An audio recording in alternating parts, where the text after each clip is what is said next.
আসসালামু আলাইকুম, welcome to my channel. কেমন আছেন সবাই? আশা করি সবাই আল্লাহর রহমতে অনেক ভালো আছেন। আজকে আমি খুবই নতুন একটা রেসিপি আপনাদের মাঝে নিয়ে আসলাম, ঢ্যাঁড়স ভাজি রেসিপি। আর এটা হচ্ছে খুবই সিম্পল আনকমন একটা রেসিপি, ঢ্যাঁড়স ভাজি। তো চলুন দেখতে থাকুন এবং সাথেই থাকুন আমার ভিডিওটা, পুরো ভিডিও দেখার জন্য। তো আমি কিন্তু এখানে কিছু ঢ্যাঁড়স নিয়েছি, আর এগুলো হচ্ছে একটু অনেক দিন হলো আনা ছিল ফ্রিজে থাকার কারণে এরকম একটু কালারটাই হয়ে গেছে।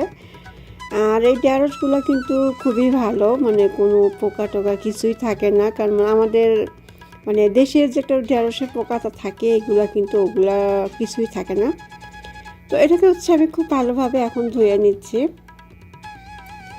আর ঢ্যাঁড়স আমি সবসময় মনে করেন যে ধুয়ে তারপরে কাটি, কারণ কাটা সেরে ধুলে পরে কেমন একটা ভিজা পানি থাকে।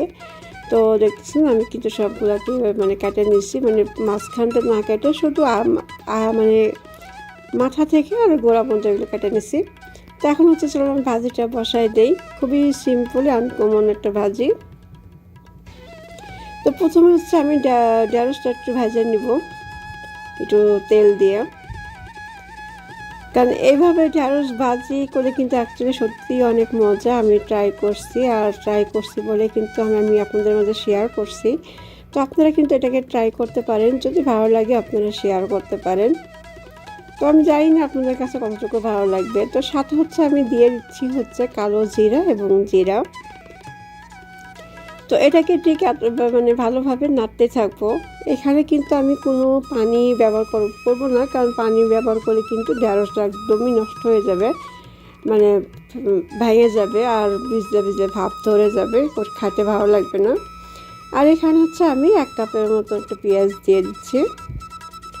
তো এই ঢ্যাঁড়স ভাজিটা কিন্তু হচ্ছে আপনার পেঁয়াজটা পরিমাণ মতো কিংবা নিজের ইচ্ছা মতো দিলেও চলে, আর মানে কোনো মাপ নাই। সত্যি কথা বলতে গেলে আমি আমার ইচ্ছা মতো আমি সব কিছু দিই আর কি।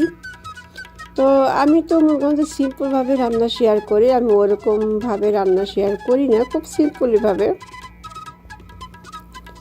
তো এটাকে খুব ভালোভাবে নাড়াচাড়া নিলাম, নেওয়ার পরে এখন হচ্ছে কিছু মশলাপাতি দিয়ে দিব যা যা আমার প্রয়োজন।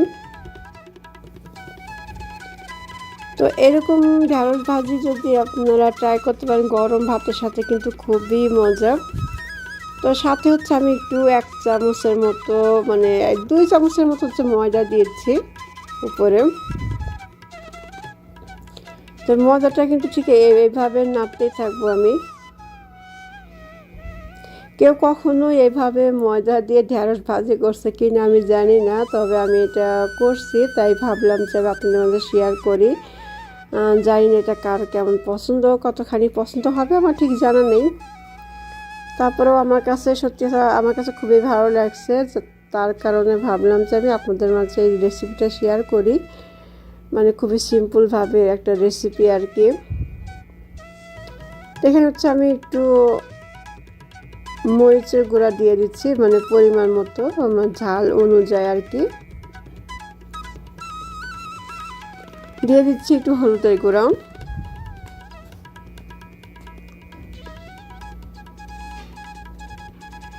এবং দিয়ে দিচ্ছি হচ্ছে 12 মিশালি মশলা, কারি মশলা এটা। আর দিয়ে দিচ্ছি একটু জিরা গুঁড়া,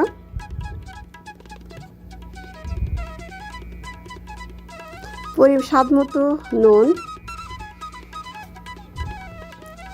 তো এই হচ্ছে আমার ভেন্ডি ভাজার রেসিপি, মানে মশলা আর কি। খুবই সিম্পলভাবে পরিমাণ মতো সব কিছু দিয়ে দিলাম। তো এটাকে ঠিক অল্প হিটে হচ্ছে আমি এটাকে ভালোভাবে নেড়েচেড়ে সেদ্ধ করে নিব, মানে পুরোপুরি রান্না করে নিব আর কি।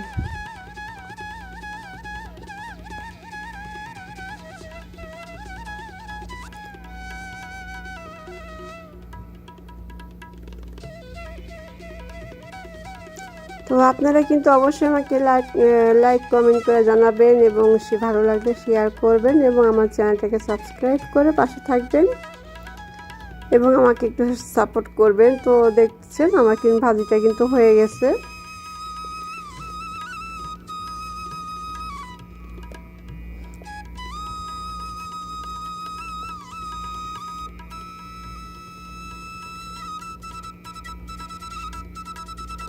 এবং একটু দিয়ে দিলাম হচ্ছে গোলমরিচ। লাস্টে হচ্ছে আমি একটু গোলমরিচ দিয়ে দিলাম।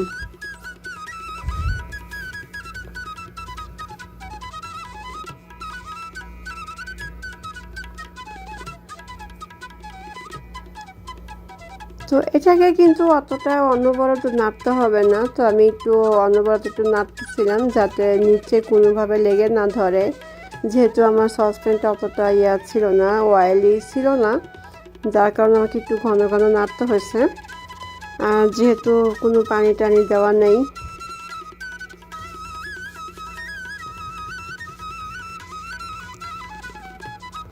তো আমার কিন্তু পুরোপুরি রেডি আমার ঢ্যাঁড়স ভাজিটা। দেখতে পাচ্ছেন কালারটাও কিন্তু সুন্দর হয়েছে আর খেতেও কিন্তু অসাধারণ। তো আমি এখানে বিদায় নিচ্ছি। আল্লাহ হাফেজ, আসসালামু আলাইকুম, সবাই ভালো থাকবেন।